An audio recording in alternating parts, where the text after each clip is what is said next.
The soft glow of streetlights filtered through the curtains of Adrienne's study, painting long shadows across the walls.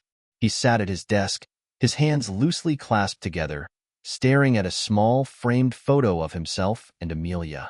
The picture was taken 5 years ago on a sunny afternoon in the park. Her laughter had been bright, her smile effortless. Back then, it had felt like they were the only two people in the world. But that was before the distance, before the late nights, before the name Nathan became a shadow that loomed over their marriage.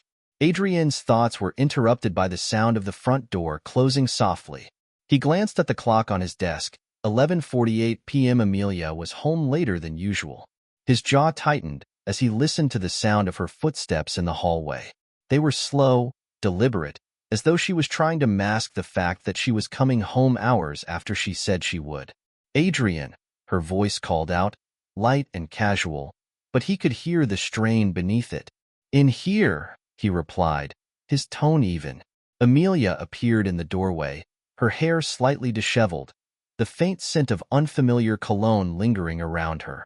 Adrienne's eyes flicked toward her briefly before returning to the photo on his desk. "You're up late," she said, stepping into the room. "Couldn't sleep," he replied, his gaze never leaving the picture. "How was your dinner?" She hesitated for the briefest moment, then forced a smile. "It was fine. Just the usual work stuff." "Work?"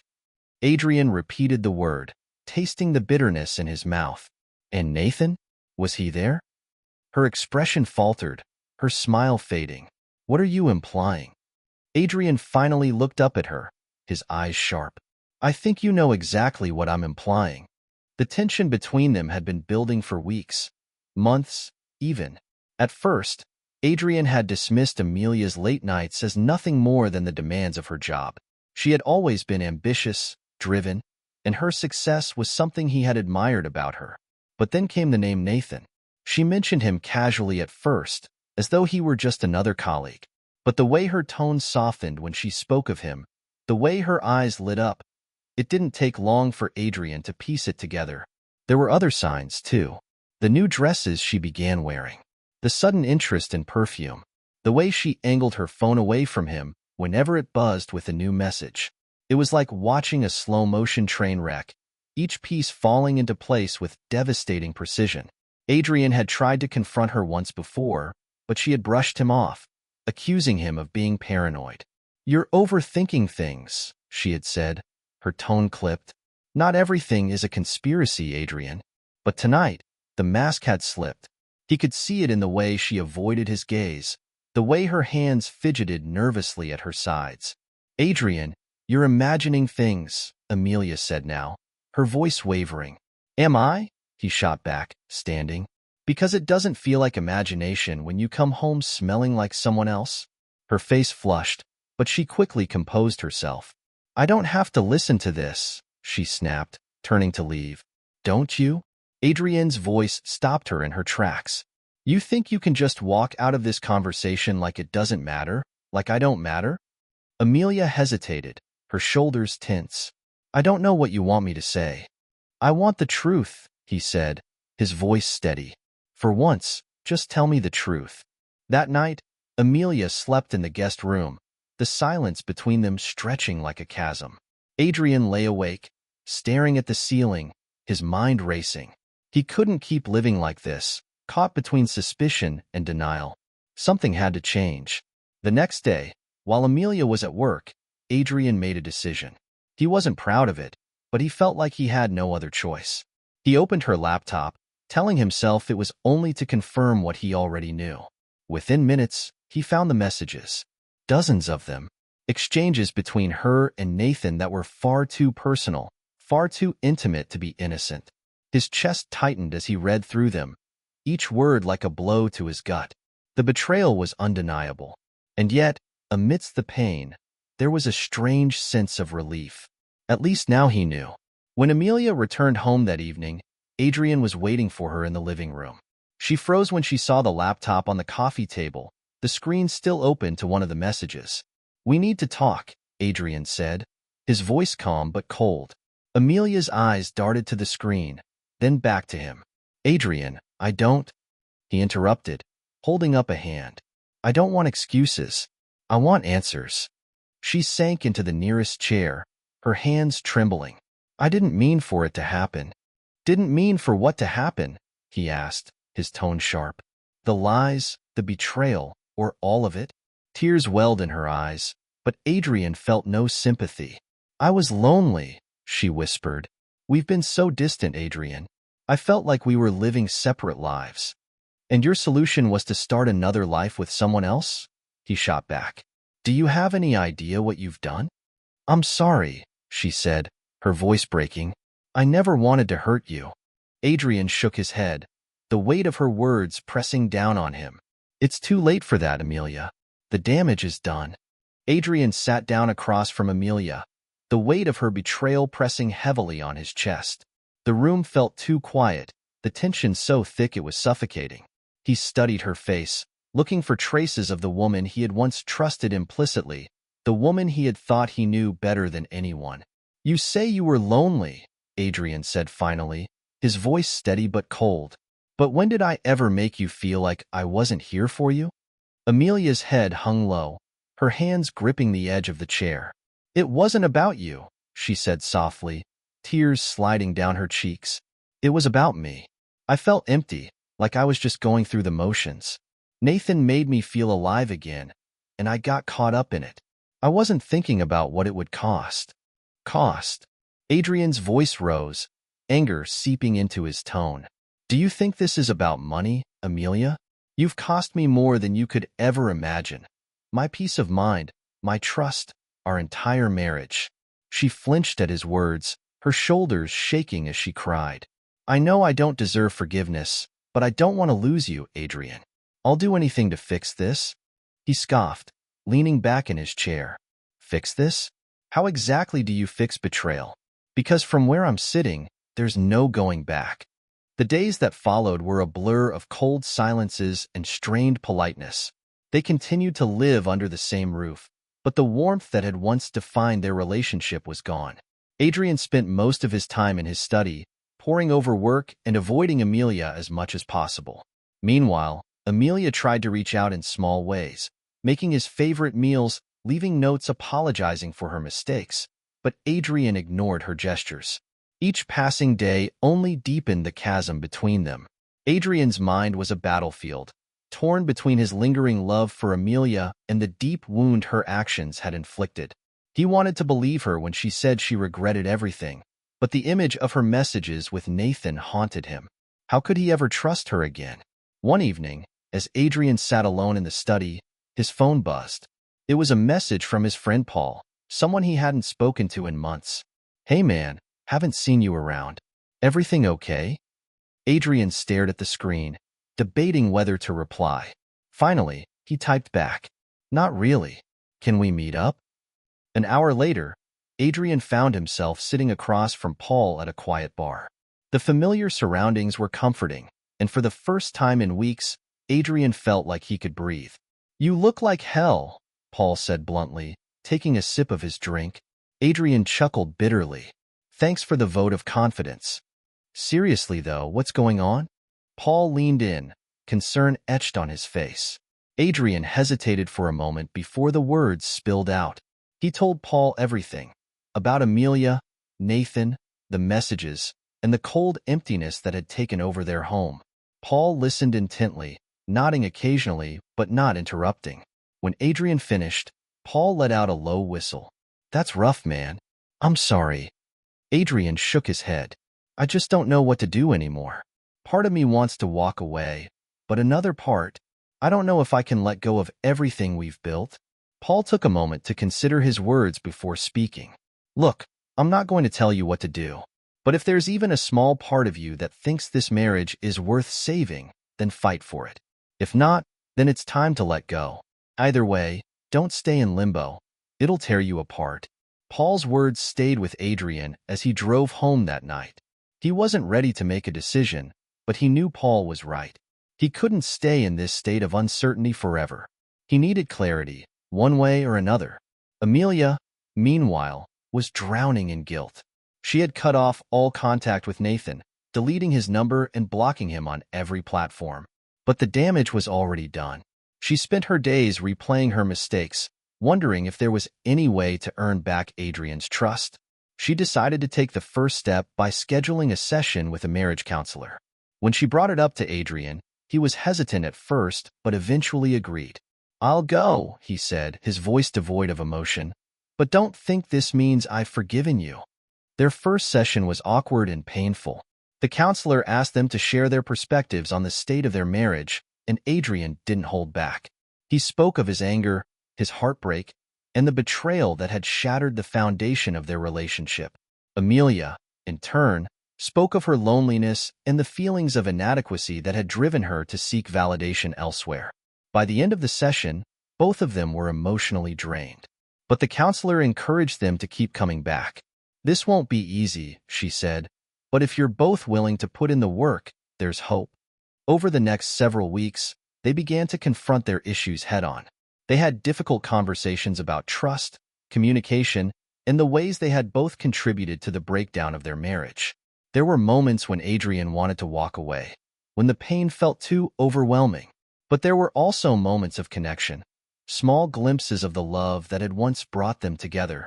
One evening, as they sat on the porch watching the sunset, Amelia reached for Adrian's hand. He hesitated before letting her take it, the warmth of her touch stirring something in him. "I know I've hurt you more than I can ever make up for," she said softly, "but I want you to know that I'm here, and I'm not giving up on us." Adrian looked at her, his expression conflicted. "I don't know if I can ever forget what happened," he admitted. "But maybe I can learn to forgive." Tears filled Amelia's eyes as she nodded. "That's all I ask, a chance to try." Their journey was far from over, but for the first time in months, Adrian felt a glimmer of hope. The road ahead would be long and difficult, but they were taking the first steps together. And for now, that was enough. Adrian and Amelia's attempts at reconciliation were slow, and every step forward felt tenuous, as though the ground beneath them could give way at any moment. While they had both committed to counseling and trying to mend their marriage, the process was riddled with setbacks and difficult realizations. One night, as they sat across from each other at the dinner table, the silence was deafening. Adrian pushed his food around on his plate, his appetite gone. He glanced at Amelia, who was quietly eating, her eyes downcast.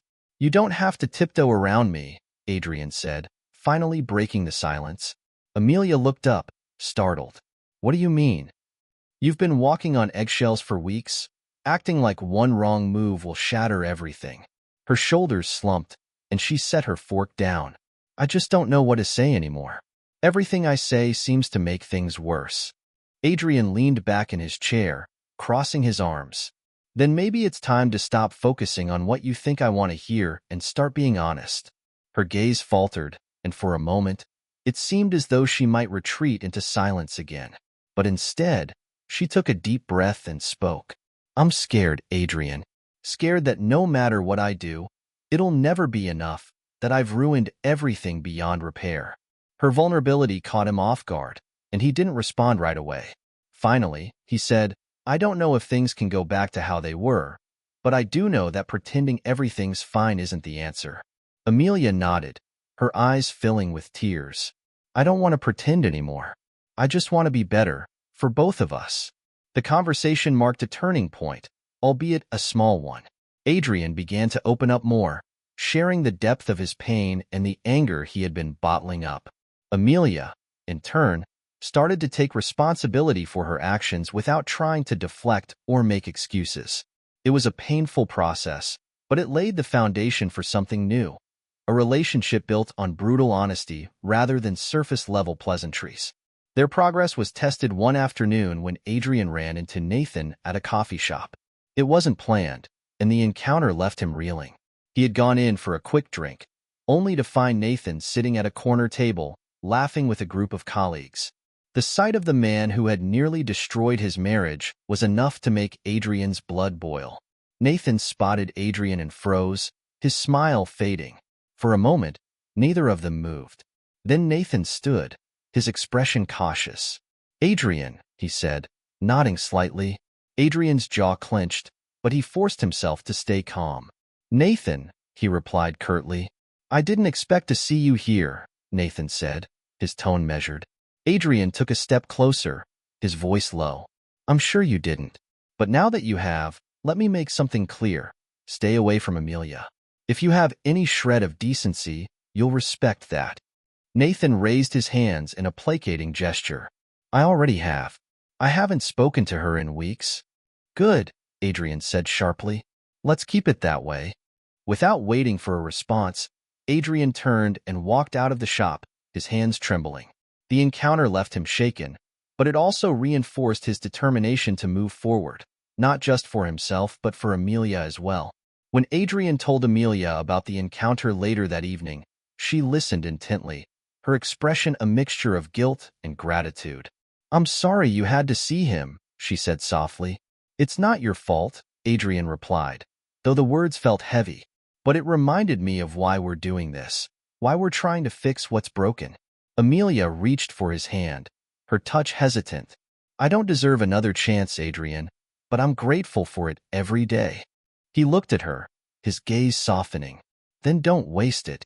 Their therapy sessions became more productive as they continued to unpack the roots of their problems. Adrian admitted that he had withdrawn emotionally in the years leading up to Amelia's affair, and Amelia confessed that she had sought external validation instead of confronting her feelings. The honesty was painful but necessary, and it began to bridge the gap between them. One evening, they found themselves reminiscing about the early days of their relationship. They sat on the couch, a bottle of wine between them, as they flipped through an old photo album. Do you remember this?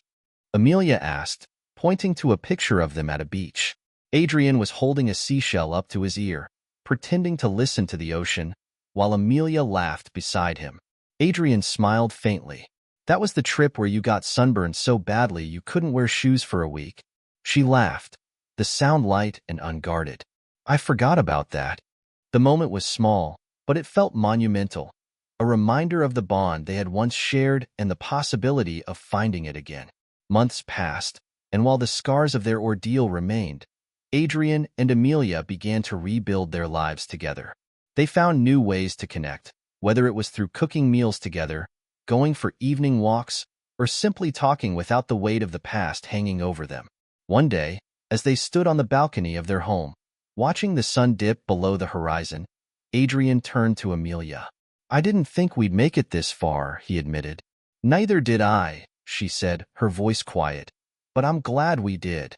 He reached for her hand, holding it tightly. Me too. The road ahead was still uncertain, but for the first time in a long time, they faced it together with hope.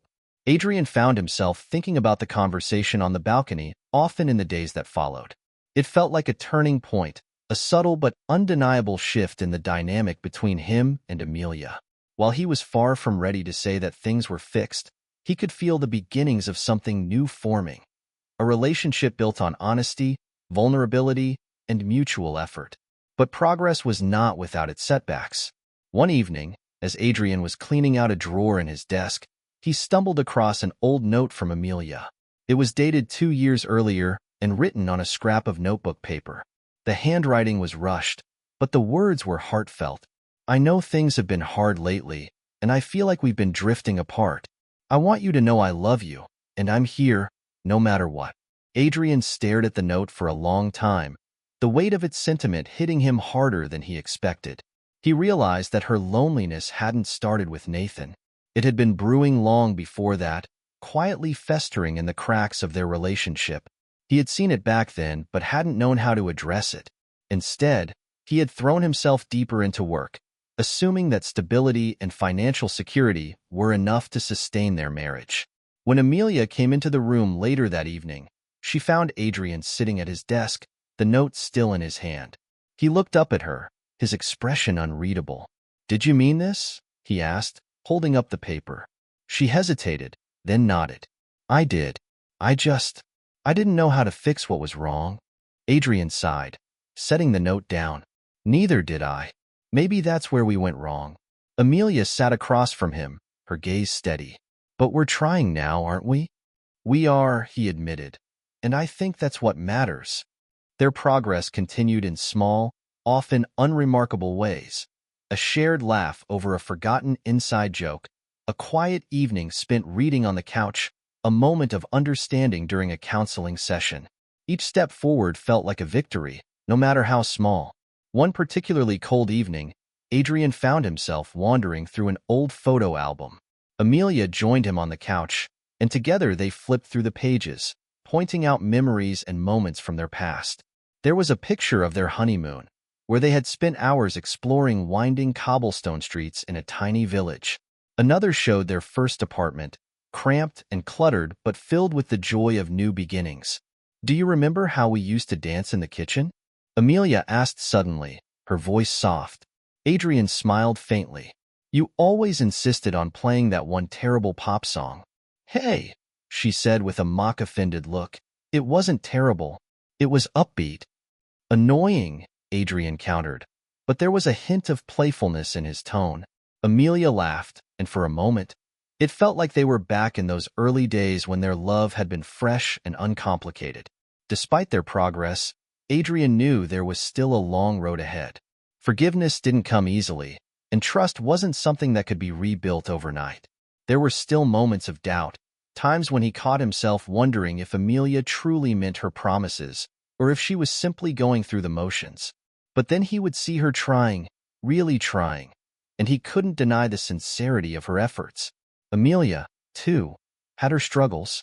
She wrestled with the guilt of what she had done and the fear that, no matter how hard she tried, it might not be enough to win back Adrian's trust. But she refused to let those fears paralyze her. Instead, she channeled them into action, finding new ways to show Adrian how much she valued him and their relationship. One day, she suggested they take a trip together, a chance to escape the weight of their daily lives and reconnect in a new environment. Adrian was hesitant at first, but eventually agreed. They chose a small coastal town far from the city, where the pace of life was slower and the air was filled with the scent of salt water. The trip proved to be exactly what they needed. They spent their days walking along the beach, collecting seashells, and watching the waves crash against the shore. In the evenings, they sat on the porch of their rented cottage, sipping wine and talking about everything and nothing. The simplicity of it all reminded them of the early days of their relationship, when the world had felt smaller and their connection had been unshakable. One night, as they sat watching the stars, Adrian turned to Amelia. "Do you think we'll ever stop feeling the weight of this?" he asked, his voice quiet. Amelia thought for a moment before answering. "I don't know, but I think the weight might get lighter with time." He nodded, his gaze fixed on the sky. "I hope so." The trip marked a new chapter in their relationship. While they still had their struggles, the bond between them began to grow stronger. They found themselves laughing more often, sharing their thoughts more openly, and leaning on each other in ways they hadn't before. Months turned into a year, and while the scars of their past remained, they no longer defined their relationship. Adrian and Amelia had rebuilt something new. Not perfect, but real and resilient. One evening, as they sat together on their porch, Adrian took Amelia's hand in his. "I never thought we'd get here," he admitted. "Neither did I," she said, her voice filled with gratitude. "But I'm glad we did." He looked at her, his expression soft. "So am I." As the sun dipped below the horizon, casting the sky in shades of gold and pink, they sat in comfortable silence, their hands intertwined. The road ahead was still uncertain, but for the first time in a long time, they faced it together with hope and the hard-won knowledge that love, though fragile, could be rebuilt.